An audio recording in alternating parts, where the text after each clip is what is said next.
Hello, everyone, and thanks for joining us on the program. I'm Susan Ilian in Lagos, Nigeria. Here's what's coming up on the program. Hamas says it will not negotiate on hostages taken from Israel until the end of the battle.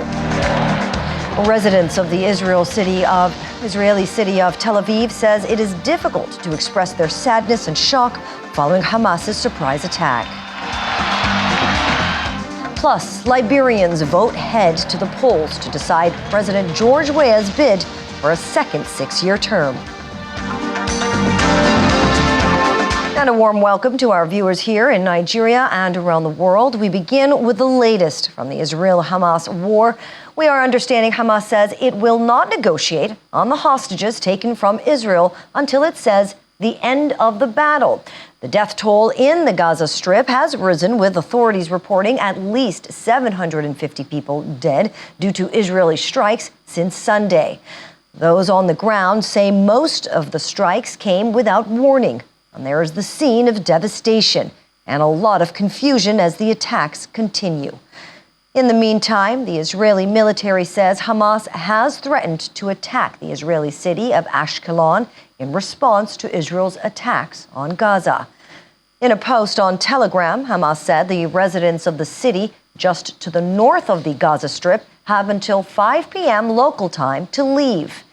Air raids, sirens have been sounding across Israel today. The military says more than 4,500 rockets have been fired since Saturday. Israel has continued to bomb the Gaza Strip after hitting 200 targets overnight. Earlier, the Israeli military said the border with Gaza is secure. Israel is also reporting that over 1,000 people have been killed in the country since the attacks on Saturday, including foreign nationals. Hundreds of pro-Palestinian demonstrators have been holding protests across the world, denouncing the Israeli government and demanding that the United States stop supporting Israel following the clashes over the weekend. Young activists have been chanting slogans in favor of Palestine and against the U.S. government. Here's an overview of the protests. In South America, supporters of Israel gathered in Buenos Aires and Santiago to show their solidarity with the Jewish state. In Buenos Aires, thousands of people participated in a vigil organized by the Argentine Jewish community, holding lanterns and Israeli flags. The Jewish community in Santiago, Chile's capital, gathered at the headquarters of the Israeli Sephardic community of Chile and released white and blue balloons to call for an end to the conflict. Meanwhile, the Palestinians in Chile also called on the international community to stop the conflict in the Middle East, as children made placards and painted their hands red to represent the civilians killed during the conflict in the Gaza Strip. Some 200 Palestinians and their supporters demonstrate peacefully against what they call apartheid in Israel, waving flags and describing the lives of Palestinians in the West Bank and Gaza as hell. The protests in Munich come 2 days after Palestinians and their supporters celebrated Hamas attacks on Israel at an impromptu demonstration in Berlin, which led to a nationwide condemnation, including from German Chancellor Olaf Scholz. Pro-Palestinian protesters gathered in New York's Midtown Manhattan to protest Israel's occupation of Gaza. They were met by a pro-Israel group as New York police separated the two gatherings with metal barricades.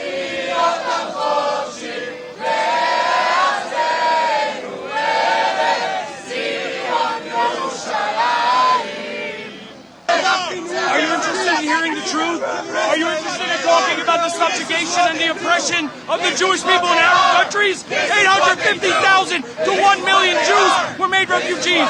I'm a Syrian refugee. I came to this country in 1994. I came into this country from 1994 because people like him could not tolerate a free Jew. But we are free now. We will remain free. We will no longer be dhimmis, subject to the oppression and the subjugation of these Americans are dead. We demand an end to the siege and blockade of Gaza. We demand an end to the occupation. We demand an end to the colonization of Palestine and all Arab lands, including Syrian lands like the Golan Heights and Sheba Farm. and Lebanon, which are also occupied by Israel. Colombians gathered at the Israeli embassy in Bogota to show their solidarity with the Jewish state. Demonstrators covered and erased graffiti against Israel on the building walls and sounded their shofars, a horn-like instrument. Meanwhile, pro-Palestinian supporters hit the streets in Buenos Aires, shouting slogans and holding signs against Israel. The demonstrators headed towards the Israeli embassy in the area to continue their protest.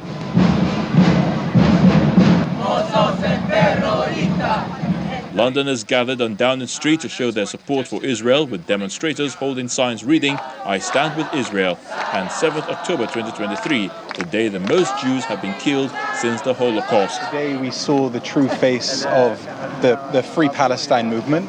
I think today everybody saw that it's nothing to do with coexistence or land, and everything to do with wanting to wipe out the Jewish state and every Jew inside it.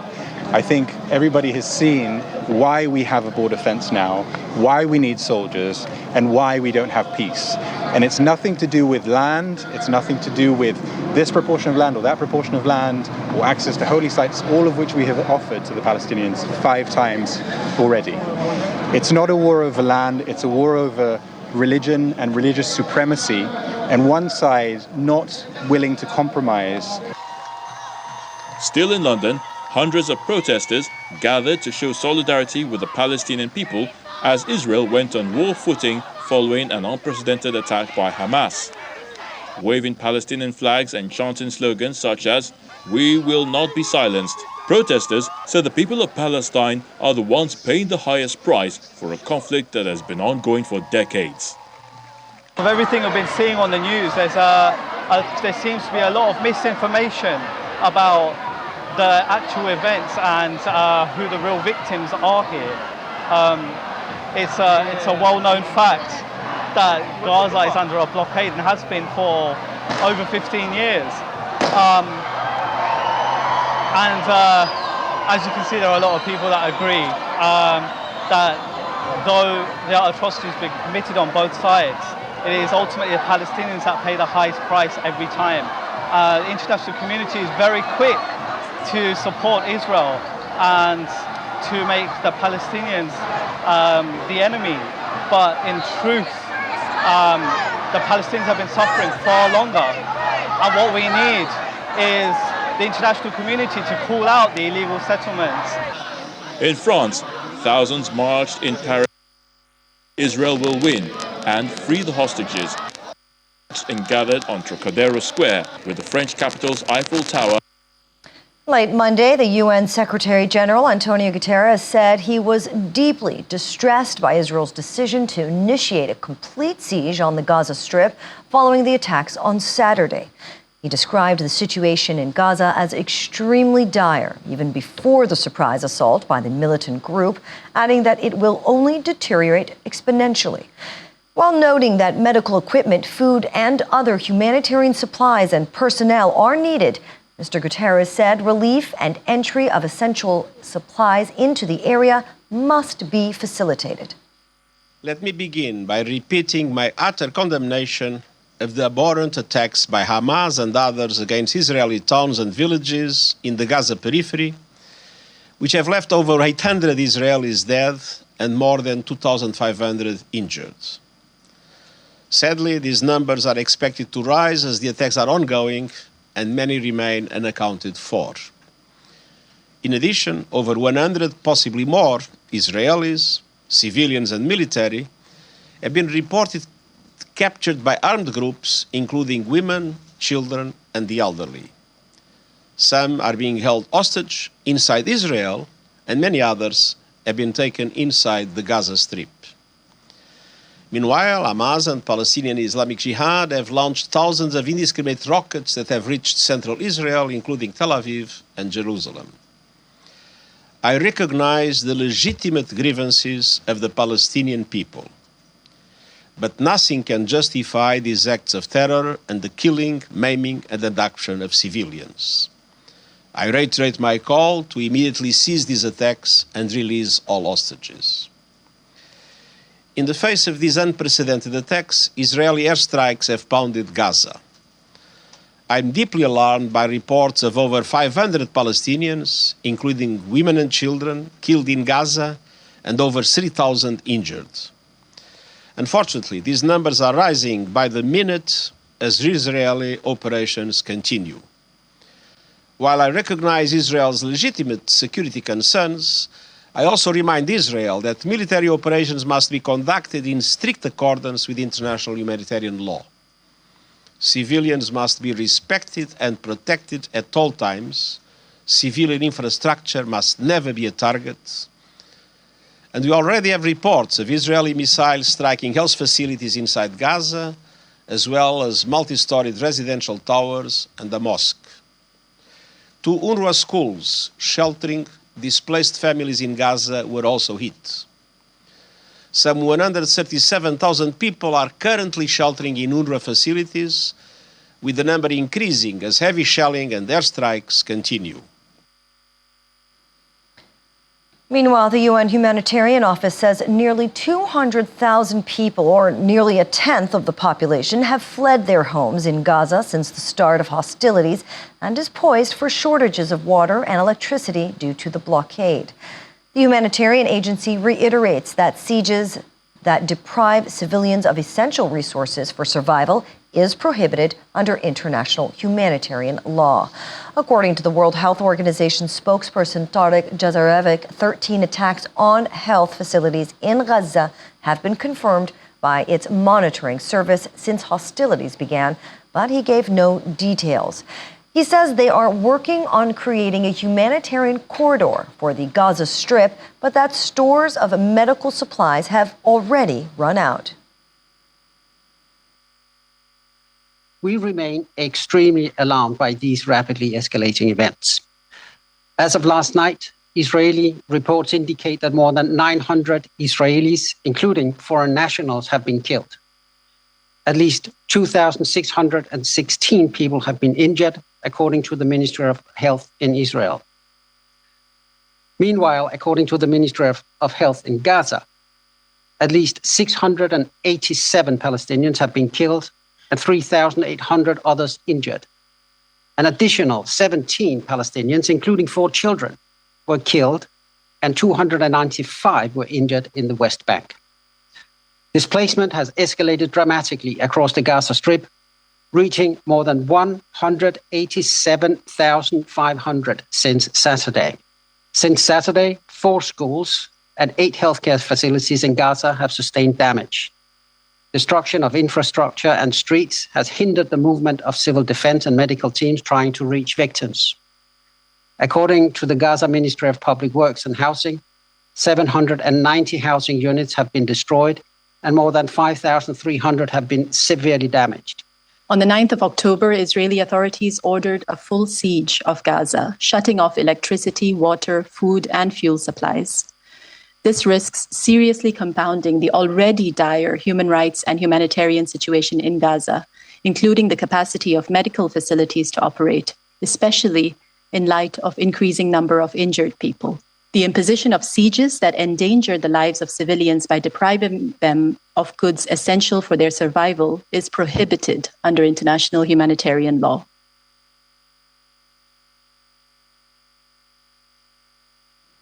And joining us now is Head of Political and International Relations in Gaza for Hamas, Dr. Basim Naim. Dr. Naim, thank you for joining us on the program. I want you to provide an overview of the recent events that were leading up to the latest round of attacks that happened over the weekend. Thank you very much. I have to remember all the audience, the Palestinians living under oppression and occupation now for more than 75 years, when we talk about the area of 48, and more than 56 years in the area occupied 67. But specifically, the people of Gaza are living now under a suffocating siege imposed on Gaza by Israel and supported, unfortunately, by the international community for more than 17 years. It is a tight siege which has collectively punished 2.3 million Palestinians living inside Gaza and converted this tiny strip on the Mediterranean to the biggest open-air prison. Added to this, we can follow up the daily news of how Israelis calling for forceful deportation of our people in the West Bank, burning their cities. I am talking about officials in the Israeli right-wing extremist governments calling for burning the villages and the cities. We have seen how the Israeli plans imposed on Al-Aqsa Mosque, which is, according to the international law, is a pure Islamic property that they have planned to take over, to control the mosque, and to convert it into the temple. All this together, added to this, that we have at least 5,800 Palestinian prisoners living in Israeli jails in inhuman conditions, including children, women, elderly, sick people, some of them now for 43 years in jail, 43 years in jail. All this together, we have warned a lot for months and years, all the diplomats and politicians we have contacted, that this situation is not acceptable, this is not sustainable, and this will lead to sooner or later to the explosion, and the explosion is a matter of time.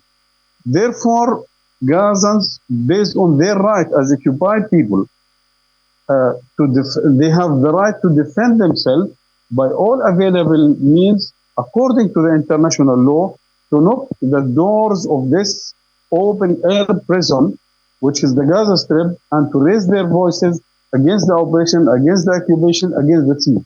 All this together led to this moment of the explosion. We are using our legitimate right to defend our existence, to defend our children, to defend our future.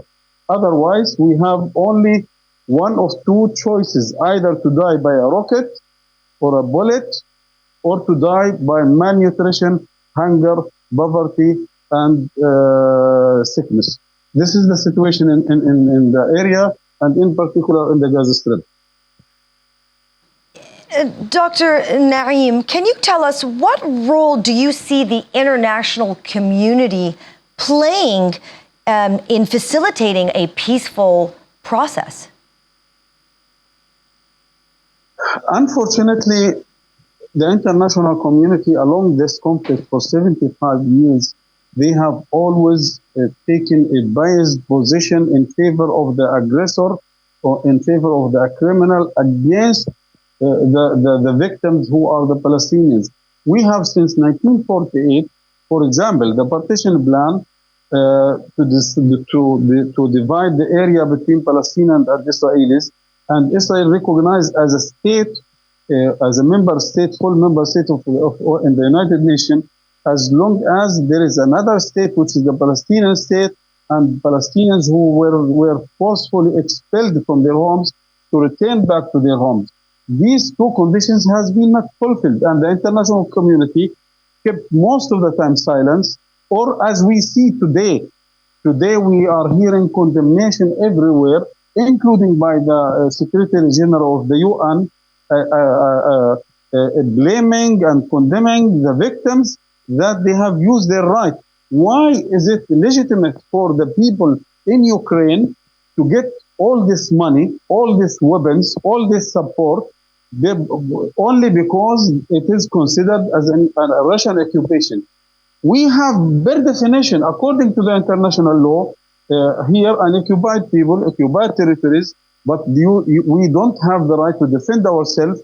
We don't have the right to use armed resistance. But in other cases, therefore, the international community, unfortunately, have taken most of the time, despite of all resolutions, biased position in favor of Israel, in favor of the American position. Therefore, 30 years ago, when President Arafat have signed Oslo Agreement to give a chance for peace or a second state, what is the result after 30 years? We have, before Oslo, we have 100,000 settlers. Now we have more than 700,000 settlers. Now we have 60% to 70% of the West Bank is totally occupied by the Israelis. We have the total control of Al-Aqsa. We have the Judaization of Jerusalem. We have the siege on Gaza. We have the right-wing extremist government who have decided to give the Palestinian one of three choices. I am quoting literally what the minister, the terrorist minister Smotrich said. You have one of three choices: either to leave the country to one of the Arabic countries, or to be killed, or to live as a slave of the Jewish community here, as a second or third or fourth class human being. Yesterday, you have heard how the prime minister of the so-called Israel, state of Israel, he said officially that we are dealing with monsters. We are not dealing with humans. Therefore, they have announced clearly, collectively, we will punish all Gazans, the 2-3 million people, collectively by cutting water supply, electricity supply, fuel supply, internet, attacking medical facilities, attacking UNRWA schools, I mean UN operated schools. This is, and at the same time, the international community is keeping silent. Dr. Basim, Europe. Dr. Basim, Yes. let me interrupt you, and thank you for that. I just want to ask you one final question before we have to go. Can you tell us anything about the status of the Israelis that the Hamas has captured, and why they were captured and being held hostage? Thank you very much. This is a very important question. Now, during the battle, during the operation, during the fightings, the militant confrontation, I cannot tell you any exact numbers, figures, functions, 6 or nationalities, because it is still very complicated, the communication with the different groups on the ground. But what I can say that first, I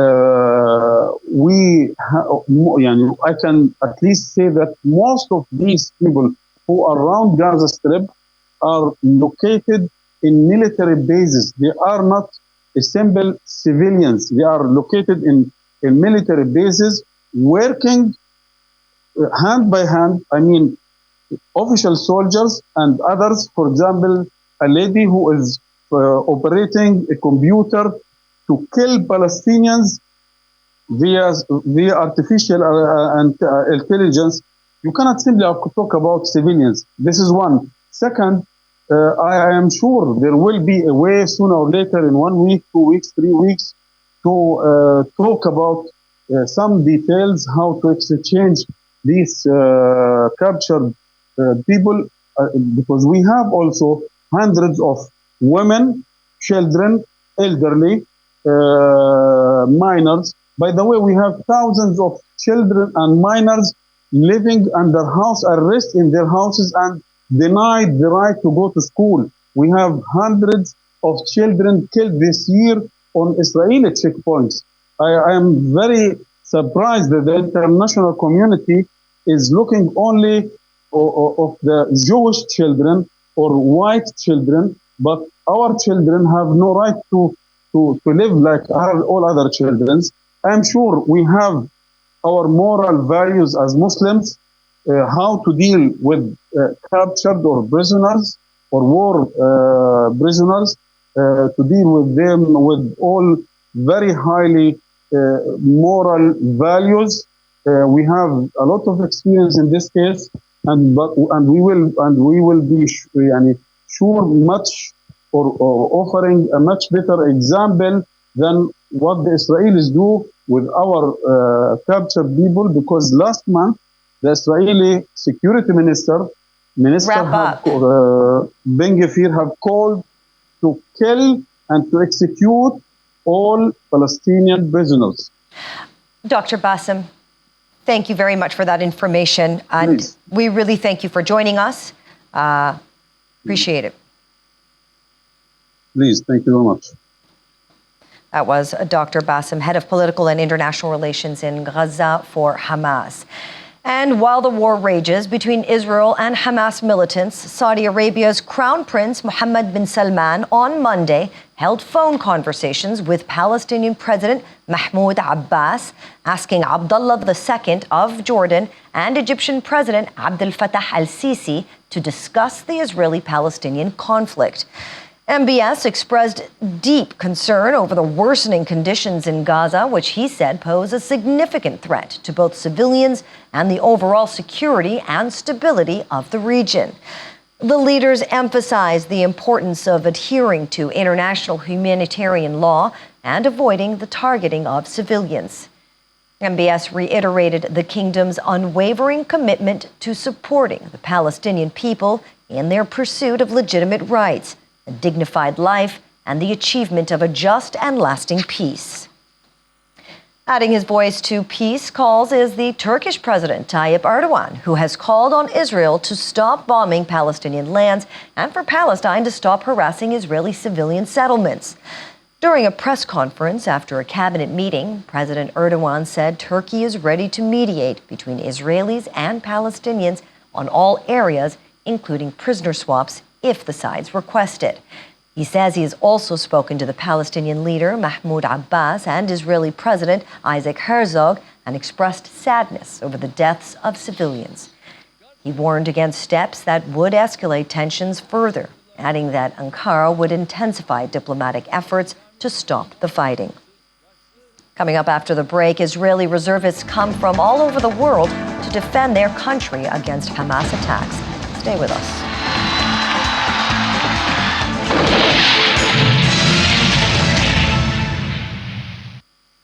Welcome back. And staying with the world leaders' reactions to the attacks on both sides over the weekend, Canadian Prime Minister Justin Trudeau blasted demonstrations across his country, glorifying violence by supporting Palestinian Islamist group Hamas's attack on Israel. The Canadian Prime Minister made the remarks at a solidarity gathering for Israel in Ottawa. He condemned Hamas's attack in his address and said Canada supports Israel's right to defend itself. There have been competing demonstrations and rallies by different groups across Canada, including in Toronto, where some 1,000 protesters gathered in a demonstration organized by a group called Palestinian Youth Movement. The glorification of death and violence and terror has no place anywhere, including and especially here in Canada. So let me be very clear. Hamas terrorists aren't a resistance. They're not freedom fighters. They are terrorists, and no one in Canada should be supporting them, much less celebrating them. Canada unequivocally and in the strongest possible terms condemns these terrorist attacks perpetrated by Hamas. We stand with Israel and reaffirm our support for Israel's right to defend itself in accordance with international law. The indiscriminate killing of civilians, the sexual violence, the violence against women, children, and elderly people, these acts are sickening and completely unimaginable. Or what happened this weekend during a Jewish holiday on Shabbat was the opposite of hope. It was dark, abhorrent, and heinous. Nearly every Jewish Canadian has friends or family in Israel.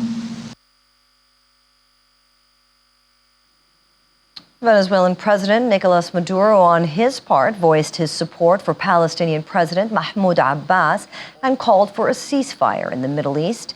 He made the call during his weekly television show. President Maduro said followers of all religions should come together to demand for the United Nations resolutions to be respected, adding that Palestinians' right to their independence, territory, and peace should be reestablished. President Abbas called on the UN to immediately intervene to prevent the occurrence of a humanitarian catastrophe due to what he referred to as the ongoing Israeli aggression, especially in Gaza. And turning to Israel now, residents of Tel Aviv are still shocked and sad following Hamas's surprise attacks on Saturday. Media reports in the country say the death toll has risen to beyond 1,000, with at least 2,600 people injured, while dozens of people were taken hostage. Very hard to put it in words, because on Friday there was a holiday called Simchat Torah, and I was in the synagogue and we were dancing with the Torah and we were singing and having a very high time, an absolutely amazing time of unity and happiness. And then waking up to the sirens, where I didn't even understand what was going on. There were a lot of emotions, a lot of anger, a lot of shock, a lot of mourning. I think I cried for the last 2 days, and today I said, no, I have to get out a little bit just to see what's going on. Horrible what's happening to our beautiful little country. But we have a strong army and we have God, and everything will be good and we'll win it, and hopefully we'll get out of it even stronger and better. And they start and we're going to finish. That's it. We don't tell them to come to do that. There's animals, it's not Arab. And the Quran, they said they don't need to kill. No kids, no ladies. And they kill kids and ladies. I try to breathe. I can't actually breathe. I like crying a lot. I try to not to see the news all the time, but it's impossible. I have kid in my home, so I need to do like smile that everything okay. But it's a very tough situation. A lot of people like missing, and I can't thinking something else. And I think that we should attack very like, I don't want to say like these things, but I think all Gaza need to claim them all. And it's hard for me to say these things, but we don't have another choice, I think. Israel has called up reservists from across the world to fight in the war with Hamas. One of them is 23-year-old Nidan, an Israeli student studying medicine in Lithuania. Nidan is one of about 50 Israelis at the Lithuanian University of Health Sciences in Kaunas who have been summoned by the Israeli army. He says there are many more who have not been summoned but are waiting to volunteer. I myself have 2 friends who are right now missing, and they're not known, and their location is not known. They have been in the Nova festival of the Sukkot down in the south, which has been attacked by the terrorist group of Hamas. I have a friend who died from my battalion, and I have a family member who also died during fighting for his home to save his wife and children. So I cannot sit here and study medicine while I know that my friends are fighting and my family needs protection. This is my time. It's my duty right now. As a med student and as a former volunteer in the Israeli Red Cross MADA, which is basically the first care unit services, yes, I would be wanting to go back to Israel to help save lives of the innocents who have been butchered and murdered and taken away from their homes by a terrorist group. My unit has been summoned. I have received a warrant from my government telling me that I need to basically come and fulfill my duty as a fighter in the Israeli army. I want to bring in now the Voice of America's Heather Murdoch. She is near Tel Aviv in Israel. Heather, thanks for joining us on the program. Now, we know you are in between trips, but could you just set the scene for us regarding what has been happening in Israel today? Well, for the past 2 days, as you know, this war has continued unabated. We went down to Gaza and we're in the area, not inside, but from the outside, it's horrific. There's heavy weaponry pounding the area where 2 million people live nonstop. And then in the Israeli area surrounding it, it's also heartbreaking. It's mostly been evacuated, not including, of course, the people who fled during some of the attacks that continue in the area directly surrounding Gaza, but rockets still continue to fly out fairly frequently, and there's quite a bit of destruction, and you can see Israeli soldiers surrounding Gaza, and they're often young men, and you can see that they are nervous and ready to be attacked at any time. Right now, the blockade on Gaza is in effect also. Do we know the status of Israelis who were taken captive there? This is the exact problem for the families of the hostages. We just came from one of the families of a woman that was 28 and is presumed to be one of the hostages because her friend saw her taken. But of course, this family knows nothing about their status. There have been a few videos that have surfaced online. So some families have said they believe their loved one is alive in Gaza. But other families, like the one I spoke to today, all they really know for sure is that there was an assault on the kibbutz where their family member was. And their family member was believed to be taken and is no longer seen or heard from. And as the days go on, it's been 4 days now without any information for a lot of these people. The families are getting increasingly nervous and, of course, terrified. The war seems to be expanding, Heather, and we just mentioned attacks in Lebanon. Why do you think the IDF is expanding its attacks? It's hard for me to see what the end game is for really either side of this conflict. I mean, for example, when Hamas started this spectacular attack, did they think that in the end they'd be able to win against the IDF, one of the most powerful militaries in the world? At the same time, does the IDF really think that they can just destroy all of Gaza, which very sadly, a lot of people are saying they want this to happen, but 2 million civilians live there. So I am quite sure that that can't possibly be the end game either. So they are expanding the war. You can see on the streets, you can see in the war zones that they are mobilizing troops and bringing in weapons and preparing for further battle. But what are they planning to do other than simply answer the call of the people, which is to protect them? I don't know. And can you talk to us more about the safety of journalists? We've heard of journalists dying. What's going on both sides, if you will? In Gaza, we've heard today that as many as 6 journalists are either killed or missing. And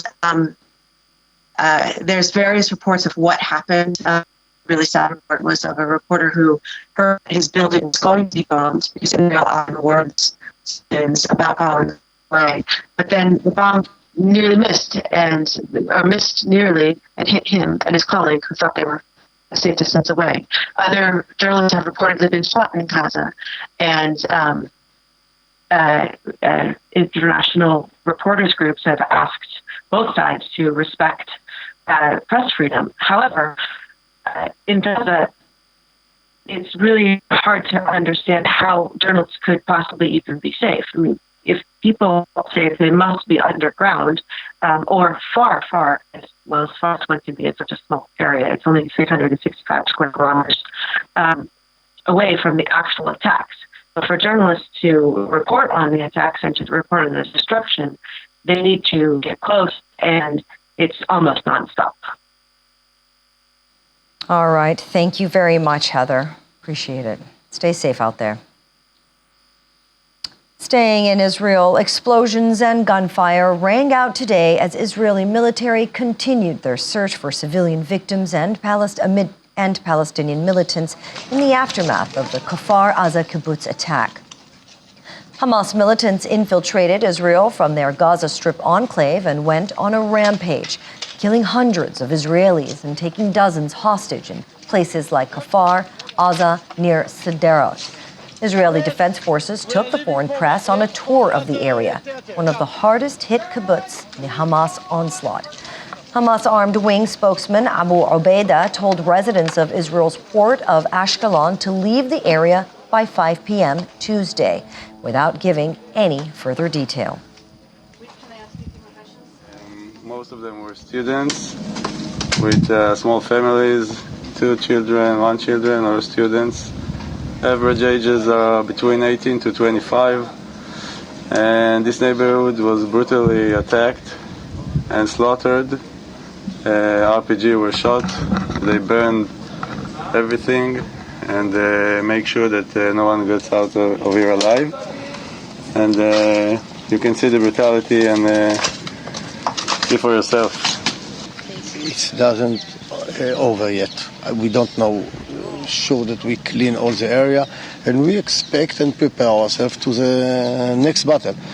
But the last engagement with enemy or terrorists here was last night. You can see by yourself family, mothers, fathers, babies, young families killed in their bed, in their protection room, in the dining room, or in the garden outside. And the terrorists come and killed all of them, shoot on them, catch them and then shoot in them, cut their head. It's a terror attack. Now, I served 40 years in the military. I never saw something like this. It's not a war. It's a terror attack. Liberians have been at the polls today to decide whether President George Weah gets another 6-year term. As early as 8 this morning, registered voters turned up in their numbers. Some of them queued for hours to enable them to vote early. Our correspondent, Mopi Ogun, gives us an idea of when polls close and what happens after. Well, quite a number of questions you've asked there, Amara.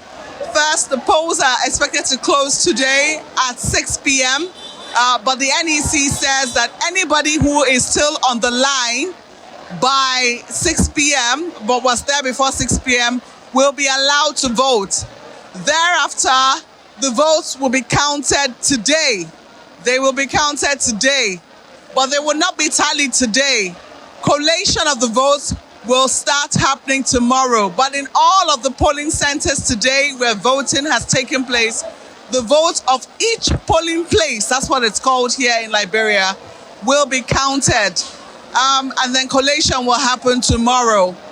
The results, the Constitution gives a leeway of 15 days for results to come in and be finally collated. They have a leeway of 15 days. But we have been told that we should begin to see a picture of what the results look like by Friday. And that's being very optimistic, considering the number of people that we have seen here. And joining us now is one of the observers of the election, Executive Director of the West African Network for Peace Building, Wanat Chukwuemeka Eze. Thank you, Mr. Eze, for joining us on the program. I would like to ask you, what differences have you noticed? Thank you for having me.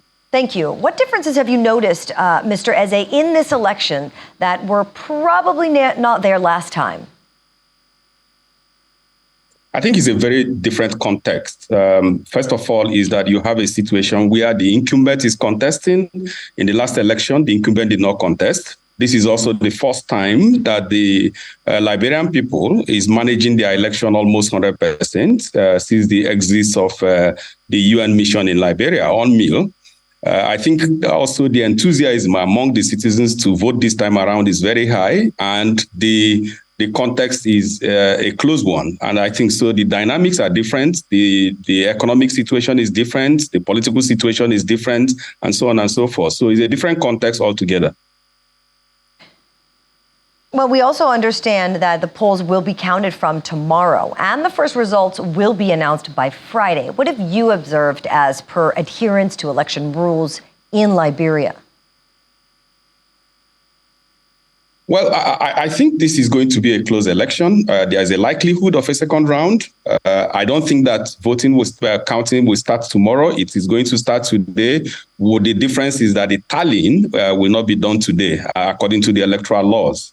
But I think that this is one election that even the incumbent is not 100% sure about winning, especially that there's a likelihood of a second round, and anything can happen within that context. Especially we have 20 candidates, and nobody knows those who may not be going to second round, if any, and nobody knows who they will support. So it's too close to call. And I also know that all the presidential candidates are hopeful about the turnout. But as we have seen, there are usually subtle disgruntles about the conduct and even the results. Do you foresee that happening this time? Well, unfortunately, my organization does not allow me to predict results. But what I think is that the enthusiasm is high, and that has affected the turnout. The turnout is massive. People are enthusiastic about the election. They want to vote. But I think that most people that go into election, they go into election very positive and optimistic. But the reality on the ground is that you have main political parties, and you have what I may consider not too strong political parties, but they also have bearing on the election if it goes into a second round. All right. Thank you very much, Mr. Eze. Appreciate you. My pleasure. And over in Afghanistan, volunteers in the village of Sia'ab in the western city of Herat dug mass graves on Monday following deadly earthquakes in the country that, according to the Taliban, killing more than 2,400 people and injured over 2,000.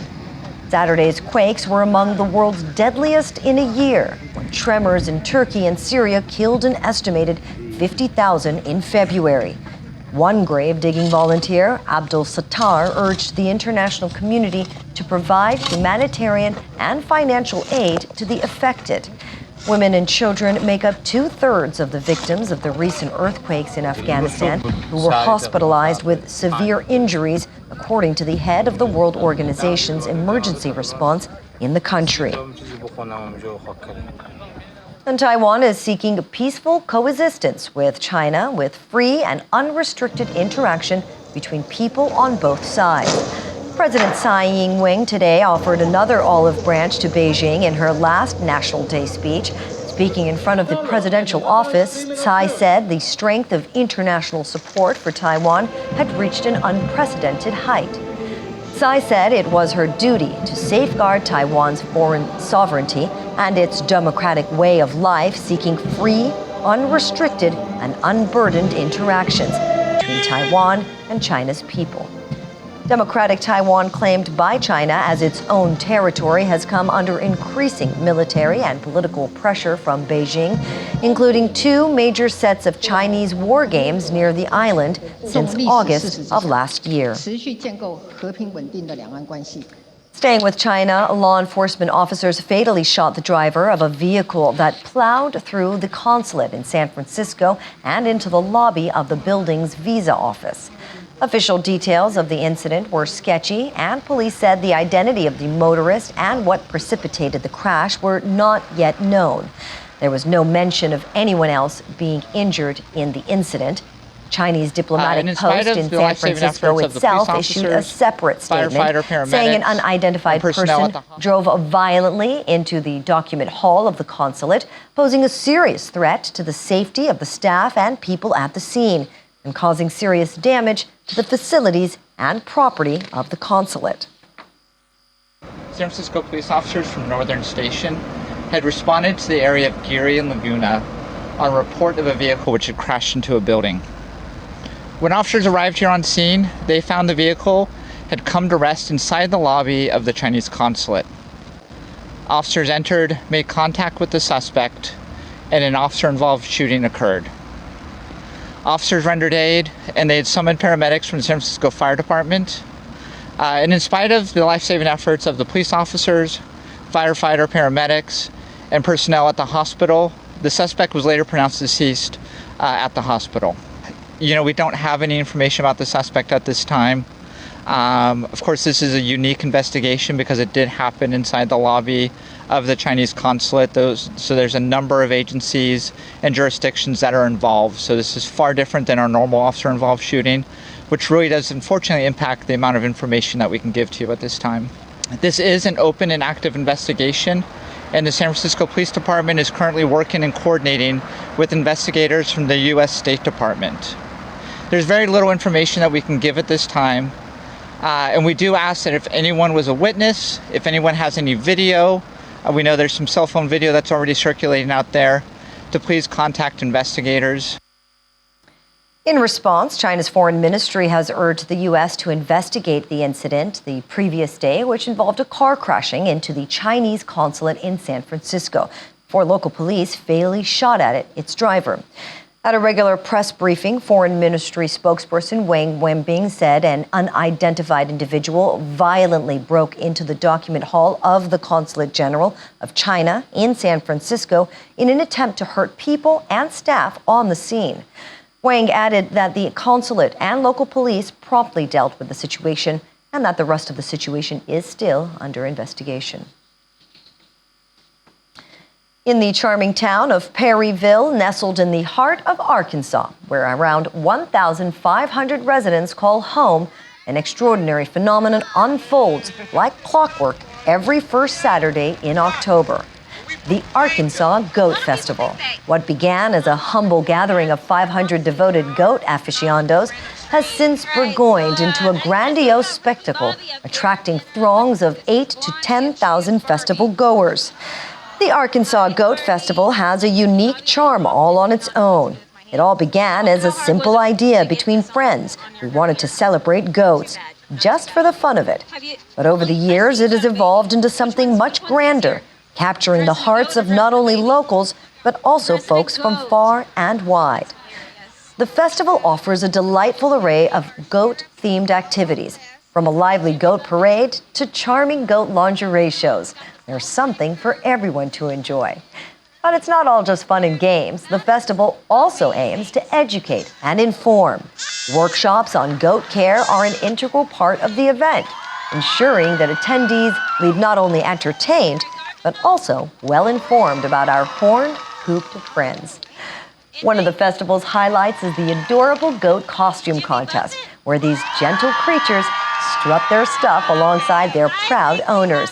It's a sight to behold, filled with laughter, creativity, and plenty of awe moments. This is Elmer, and he is 4 weeks old. He's a Nigerian dwarf and a pygmy mix. This is our second year to be at the Goat Festival and be a part of the pageant for the costume contest. We've been coming to the Goat Festival for about 5 years. How this all came about was somebody was like, Goat Festival, that sounds hilarious, let's do it. And they just had no idea how big it was going to be. Like the very first year, they were not prepared. They had thousands of people show up. They had not enough food, not enough anything, because it was just so popular so fast. And they just had no idea it was going to be like that. Dave Lowe, I'm the coordinator of the Arkansas Goat Festival, which is held the first Saturday in October. This is our 6th year, and it's grown from a crowd of about 500 to a crowd of about 8,000 or 10,000 people. Here in a town of 1,500 people. So this is a pretty big event for this town. And that's it for The World. The World Today. I'm Susan Ilian. See you tomorrow.